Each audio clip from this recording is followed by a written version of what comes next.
We all are gonna die. We all are gonna die. We all are gonna die. We all are gonna die. Why don't we help each other prepare for it? Without death there could not be life. I'm talking about end of life conversations, conversations about the end of life.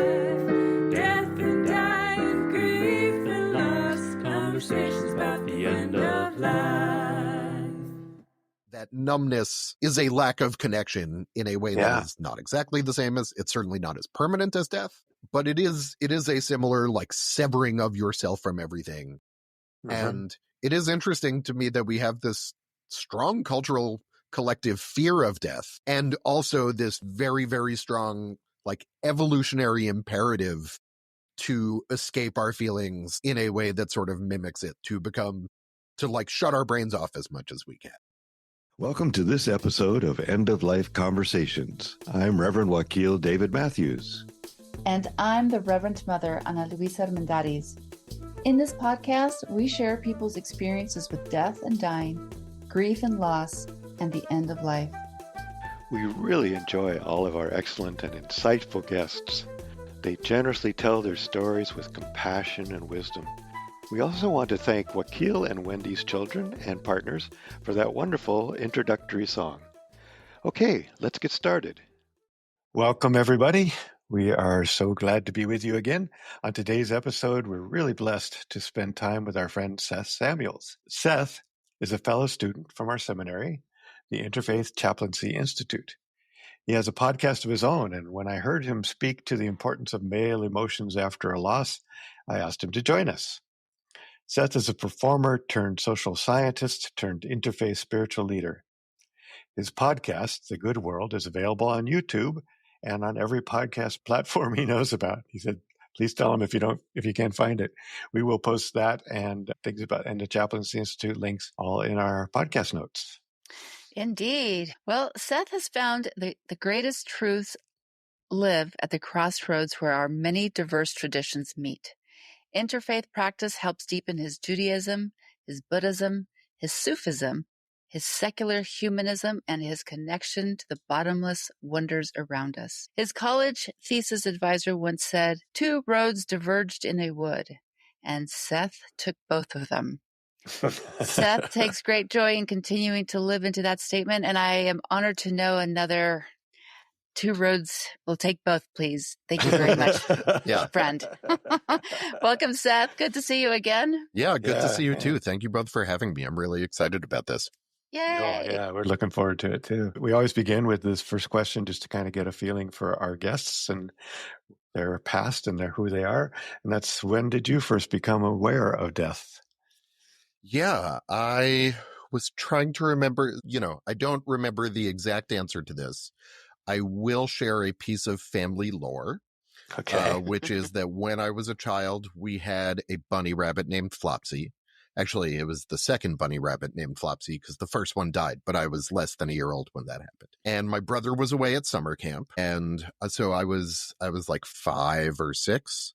And I looked out the window and saw something white lying on the ground. And I told my parents about it. And it was Flopsy. And Flopsy had died. It was pretty gruesome. So there was like a neighborhood pack of feral dogs that had been killing people's pets, and they got into his cage and killed him. But so a few days after that, we went up to Massachusetts to visit my brother at sleepaway camp, his first summer at sleepaway camp. And my parents said, now, Seth, remember, Arthur doesn't know that Flopsy is dead, so don't say anything. We're going to tell him when we think the time is right. And I said, okay. And we walk up the camp road, and my brother sees us and starts running because it's his first summer away from home. And I go, Arthur, the rabbit died. And he bursts into tears. Oh. And so that is the first time that I am being aware of death in my life. That's a great story. That's wow. a really great story. Yeah, pretty classic younger brother. Sibling, yep. Yeah, exactly. Yeah. Oh, I know what'll hurt. Yeah. That'll get him. Well, and also you had news that you felt you were like, Yeah.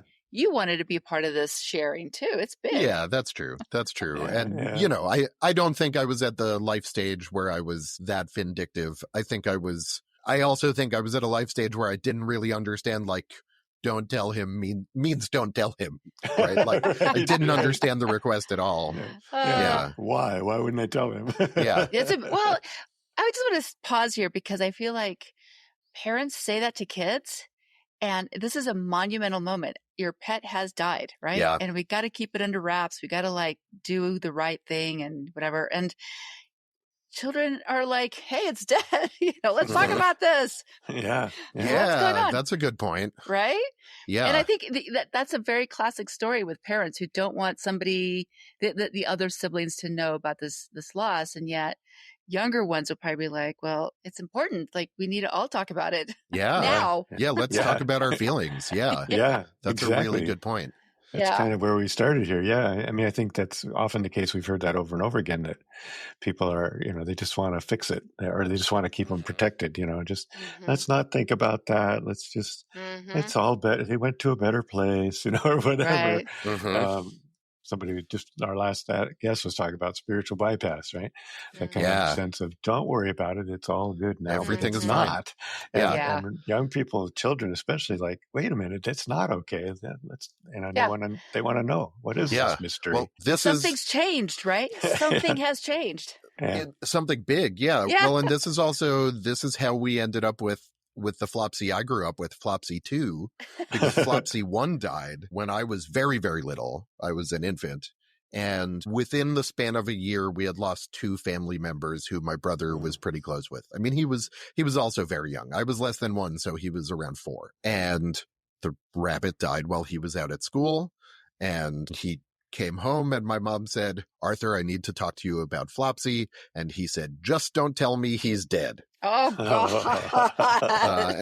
And flash forward many months of, he's at a farm in Florida. He's going to come back in the spring. Oh, my. Trying to get a replacement bunny that looks kind of both white, but Flopsy 1 had blue eyes. Flopsy 2 had red eyes. So, they tried to pass him off as the same bunny. My brother immediately realized, and they said, oh, no, well, Flopsy's having a good time in Florida. This is his son, Flopsy. Oh, jeez.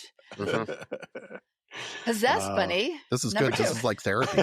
Well, I'm now curious. Like, this was the initial exposure to death. How has death impacted your life story?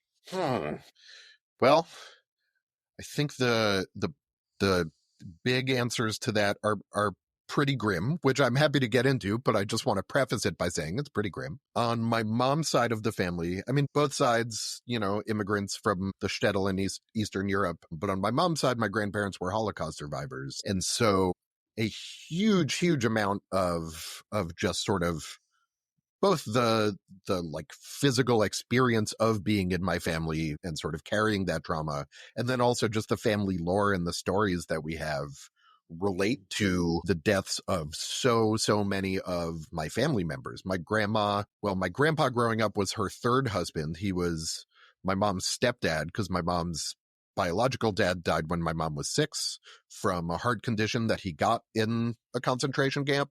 He developed it. I don't know exactly how. My grandmother's first husband also died in a camp, didn't even make it out. So my biological grandparents, my grandma and my biological grandpa, met in a refugee camp in Sweden. And then my grandpa, who I grew up with, my grandpa David, also was married, had a kid. His wife and his kid were both killed.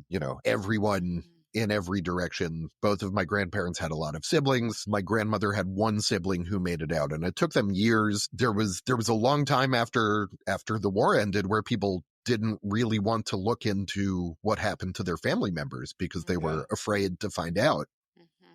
And so like a good decade after the war, my grandmother finally, I don't know how, but found out that one of her brothers was still alive. I honestly don't remember how many siblings she had. I just know that it was sort of her brother, my Uncle Henry, and then however many they had who didn't make it.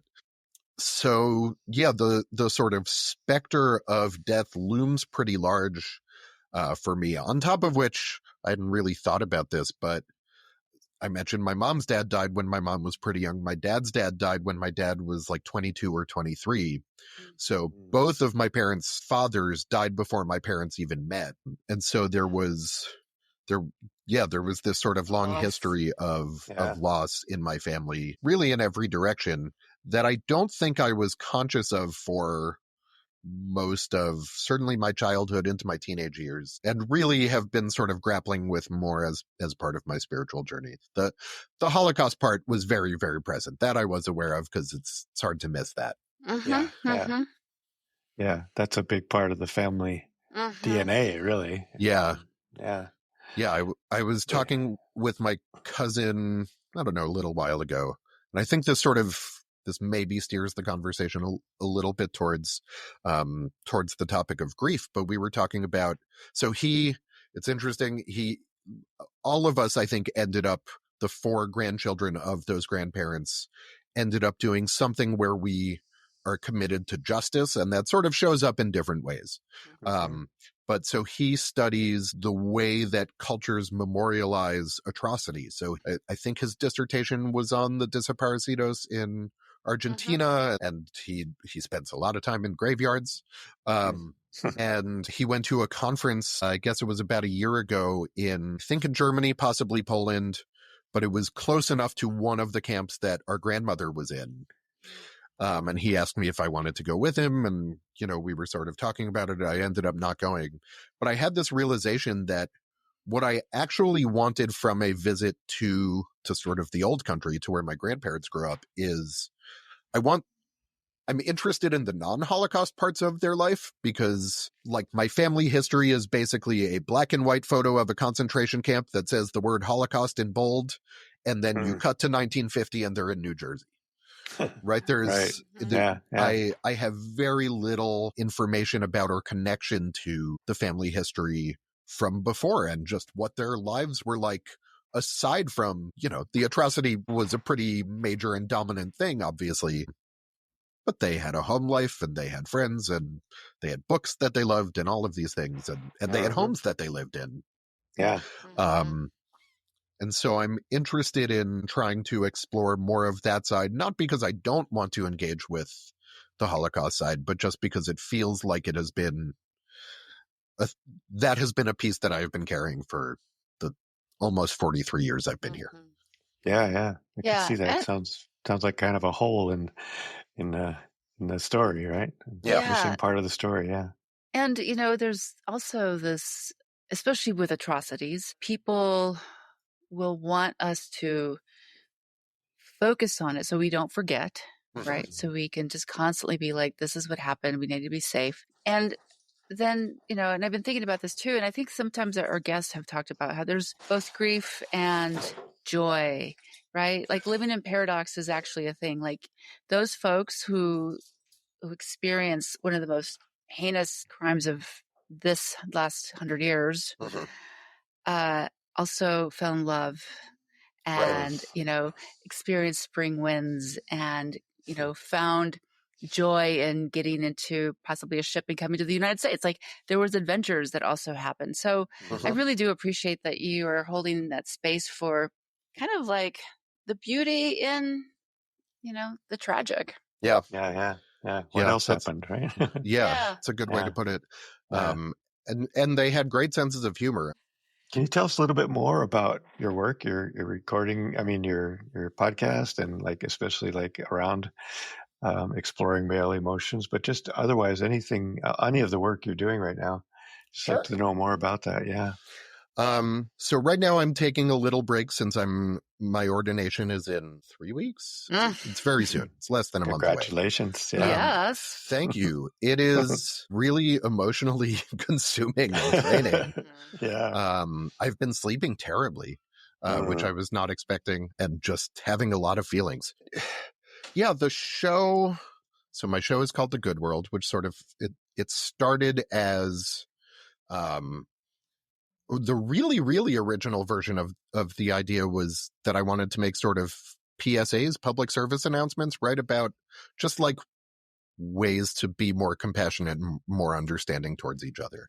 And I have one that I hired an animator, and I worked with her on it. And so she made it, and I produced it with a friend of mine, and I can send you a link to put in the description. It's on my channel somewhere. And then it sort of evolved from there into, well, you know, I have this background in theater and improv, and so I can stand in front of a room of people or a camera or whatever, and I can talk for a very, very long time. And it's comfortable, and some number of people will find it entertaining.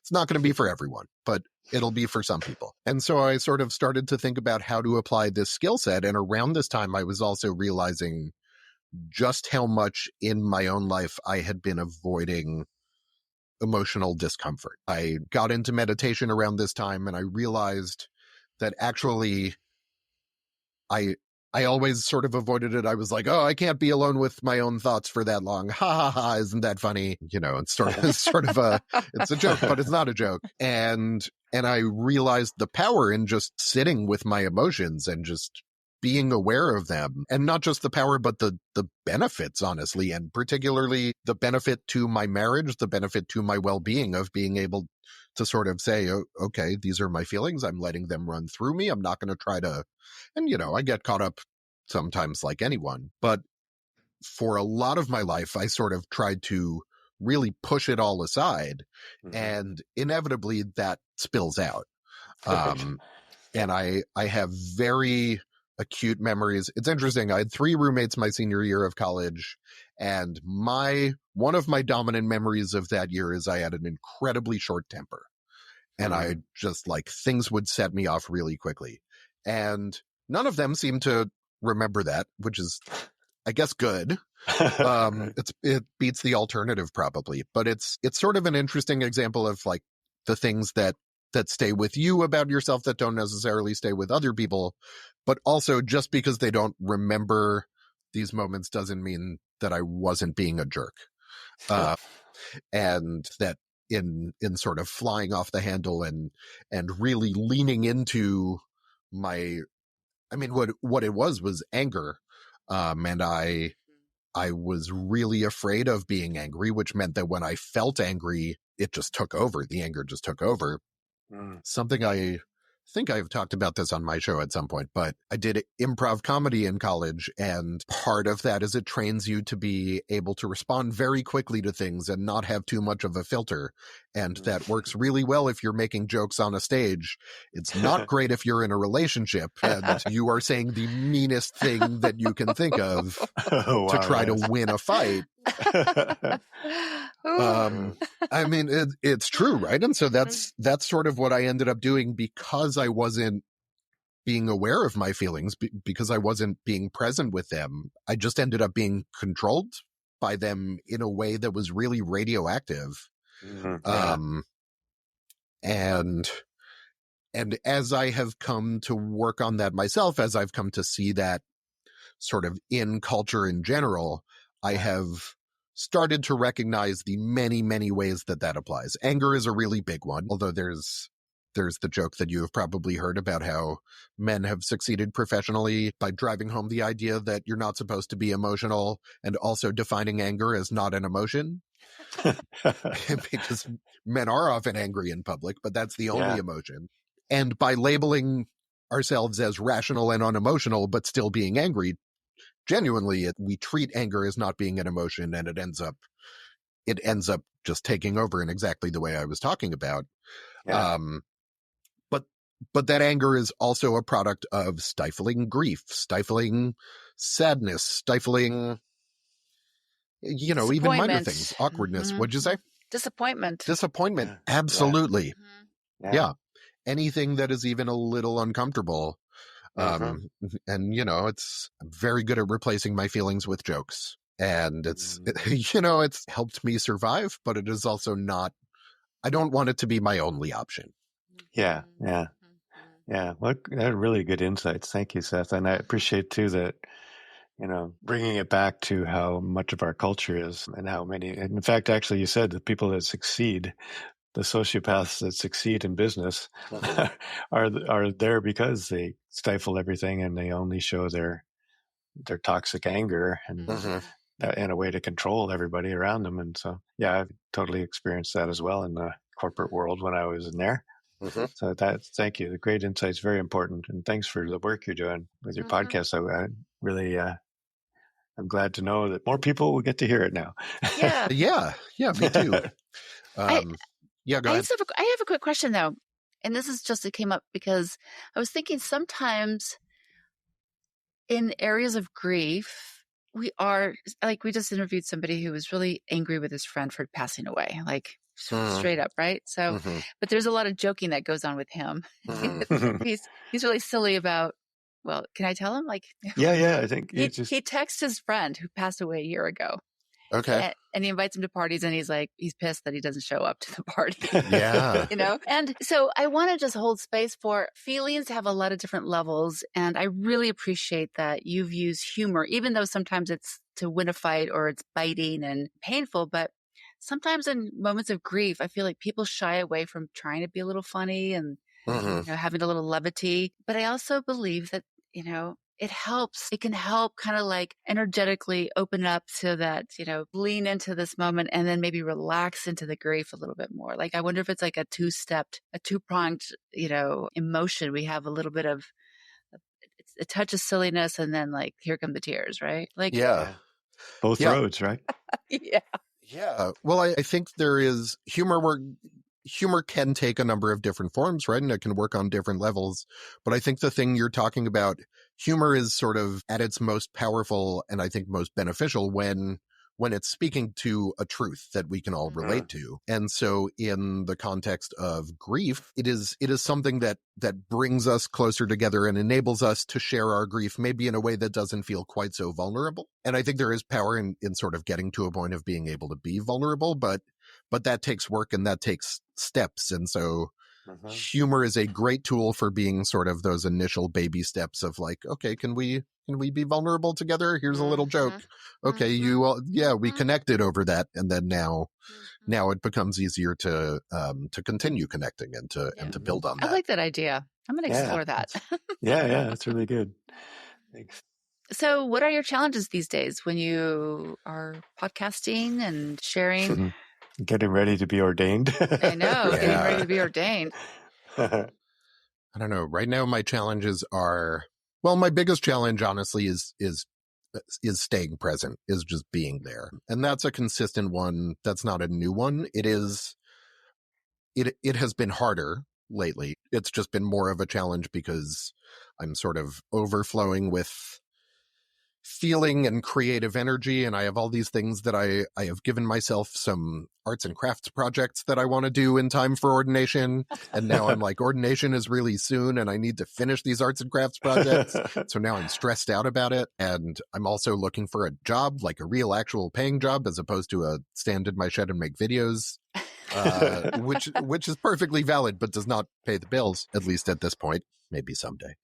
But just sort of catching myself and not thinking of my days as a to-do list has always been a challenge for me. And it has been rearing its head a lot lately. I have, like many of my generation, I have pretty aggressive ADHD. And so, I can, depending on what the task is, I can either hyper-focus on really the wrong thing that I don't need to be doing right now, and avoid the things that even things that I want to do and know I would enjoy doing, I still end up often putting aside. So I think just navigating the feelings that I am having. And then, on top of that, like, we are still, Wakil, you mentioned the episode I did about grief. That was my wife's grandfather died in late February, and he was 94.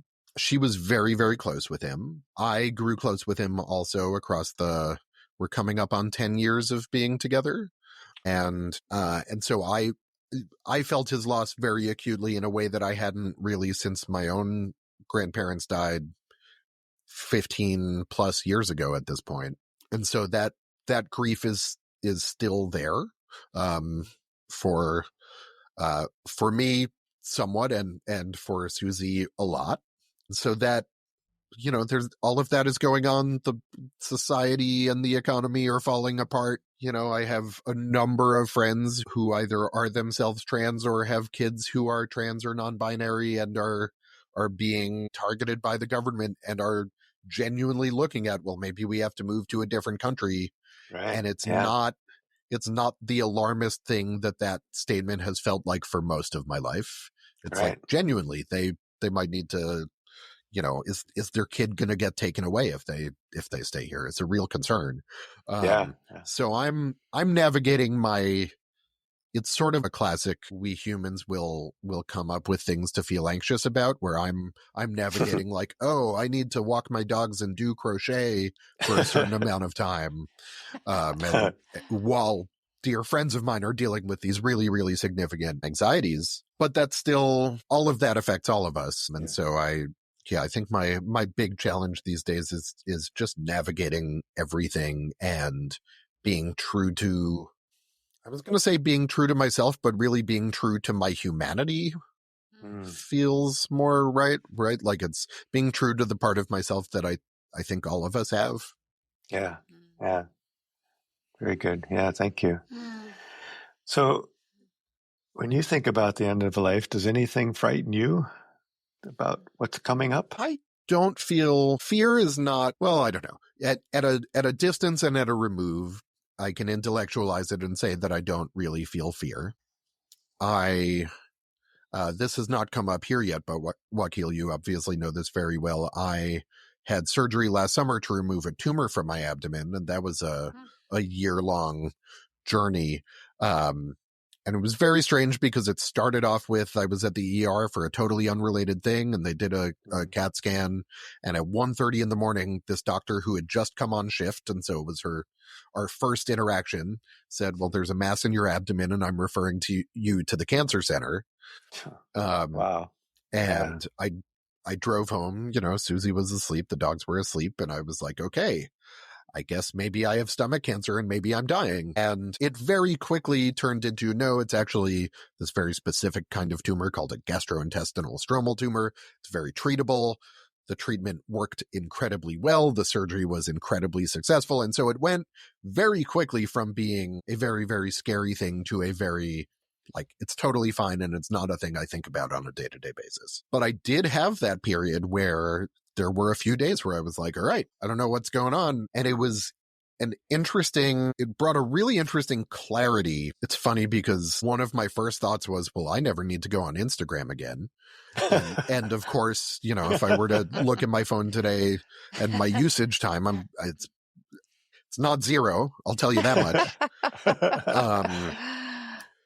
But I don't feel like what I thought was fear. I think what I felt, actually, to sort of come back to the initial theme, I think I felt a grief, and an anticipatory loss, and and concern for my partner and how she would have to navigate things without me, and how devastated my dogs would be, right? And things, and my family and my friends, and sort of all the, like, there was that concern. I don't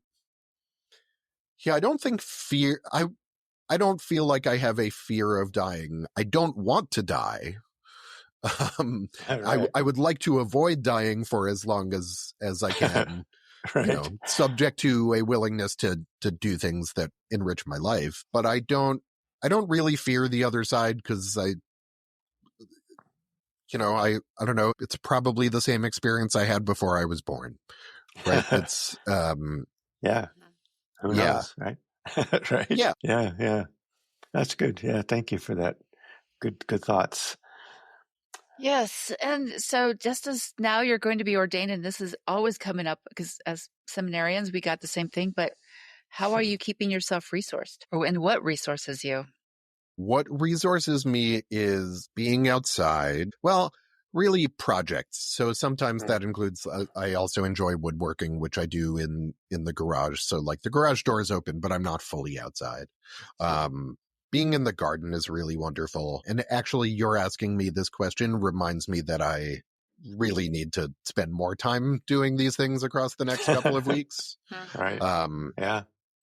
Yeah, and just practicing. I mean, even this morning, I took my dogs for daily morning walk. And often I will listen to podcasts or music. And I sort of started off listening to music and I was like, I'm just going to enjoy being with my dogs. I really like, they're great. And one of them, our older dog, Charlie, also recently had a major health scare. He's fine now, but he had pancreatitis and he's an old dog and it looked pretty bad for an evening or so. And it's so easy to fall into these habits of, I'm Googling things on my phone. I'm listening to a podcast, both of those things at the same time.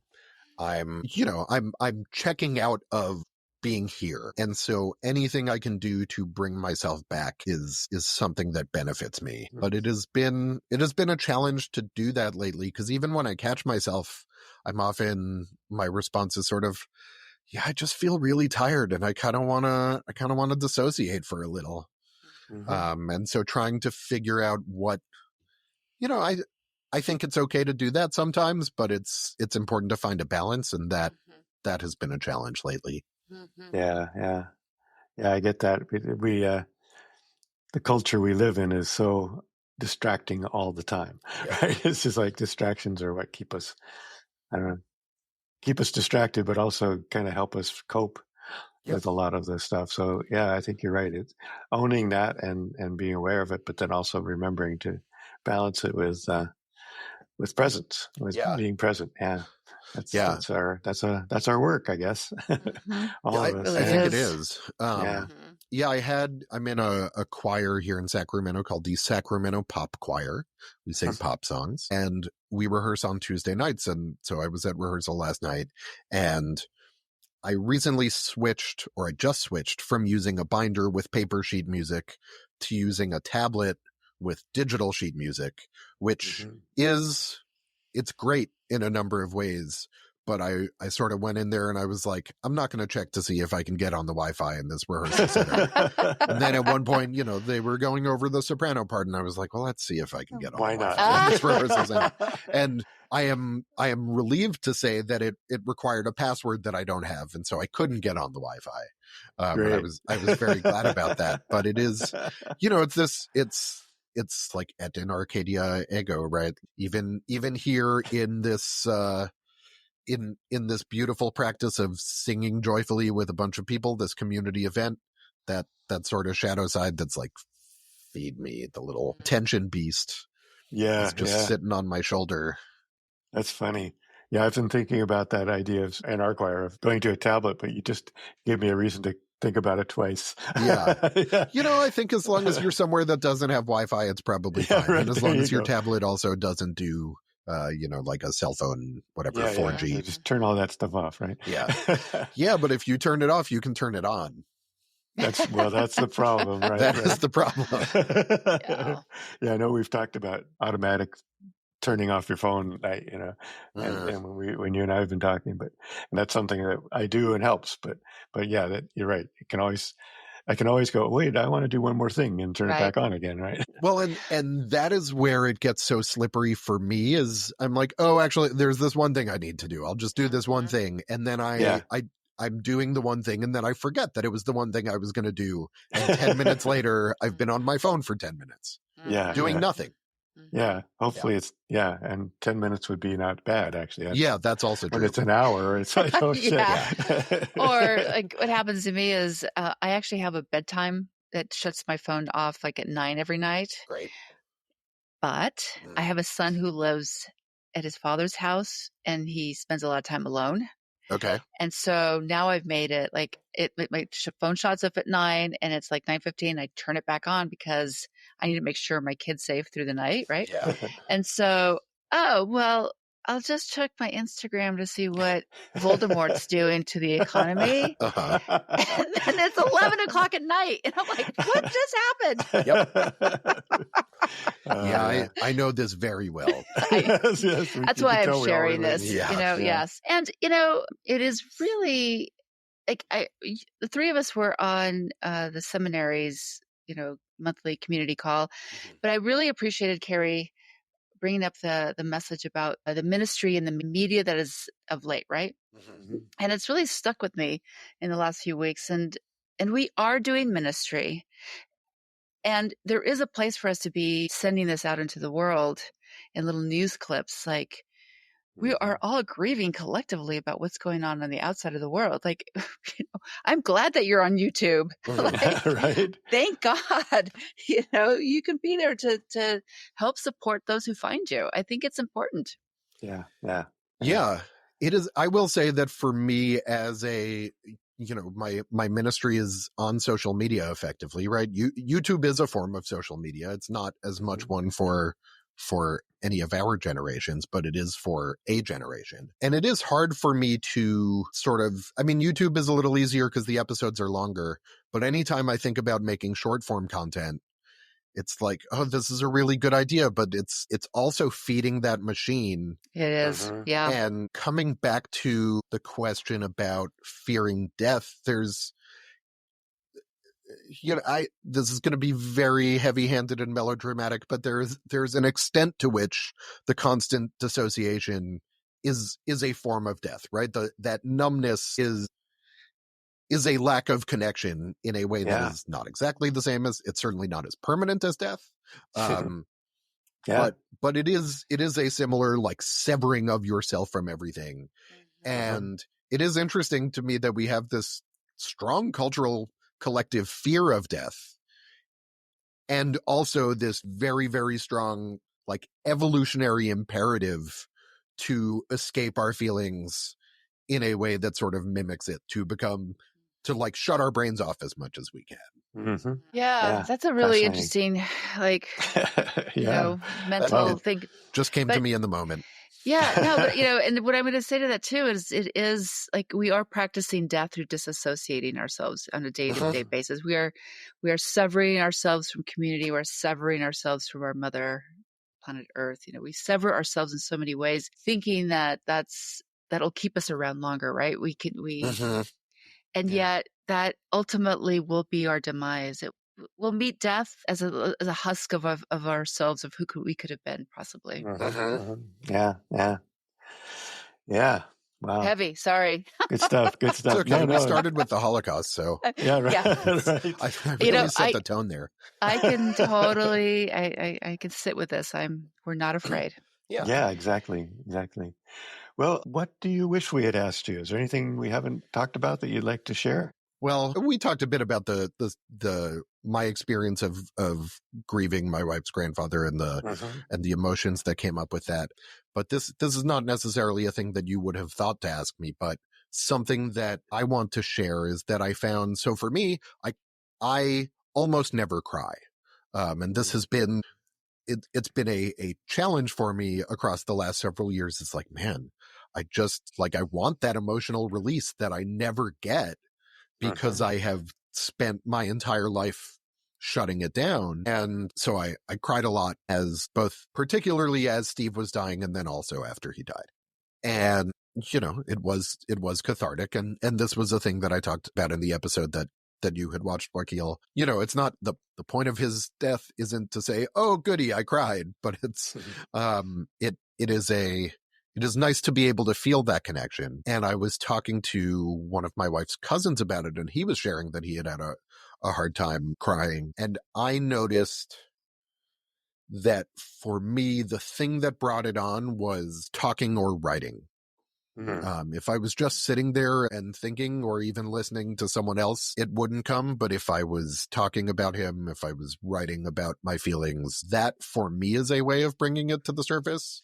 And, my advice to the men out there who want to cry is not that you should try writing and talking about your feelings. Though, I mean, it's never a bad idea to do that, but I don't think it's like the secret trick to make you cry. But I think everyone has some version of that really brings things out for them. And so the thing, just slightly twisting your question from, is there anything that I wish you had asked to, is there anything I would want to share? I think it would be that I would encourage everyone to sort of find the thing that helps them connect. To the tears, yeah.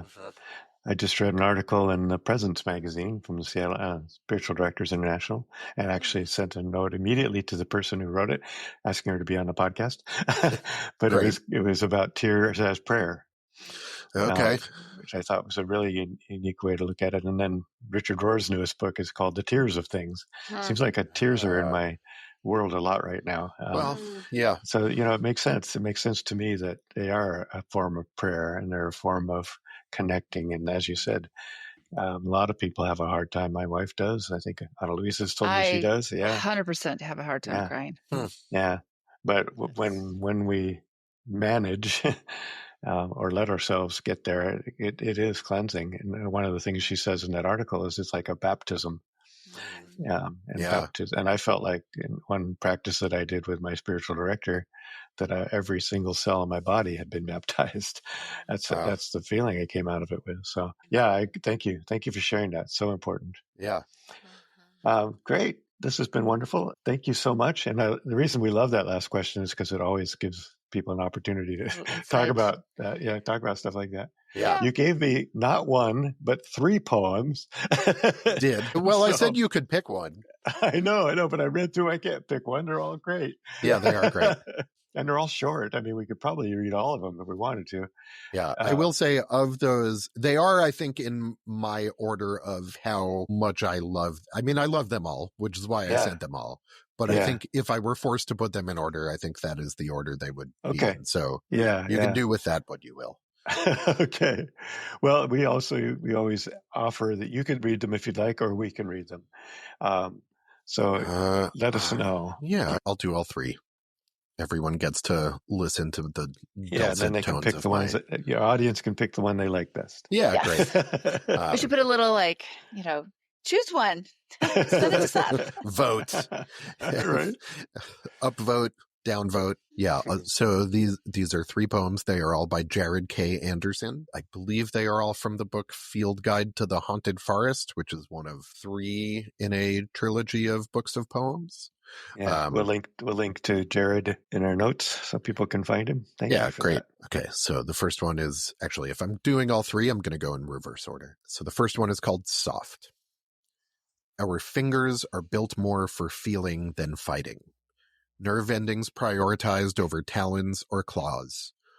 Our relatively modest strength, our long, vulnerable road to adulthood, our species' success is the story of betting on understanding over brutality. It's the wise, patient bet. Second one is called The Big Bang. The universe is an ongoing explosion. That's where you live, in an explosion. Of course, we absolutely don't know what living is. We don't know what happens in the gulf between molecules and cells. Sometimes atoms arranged in a certain way just get very, very haunted. That's us.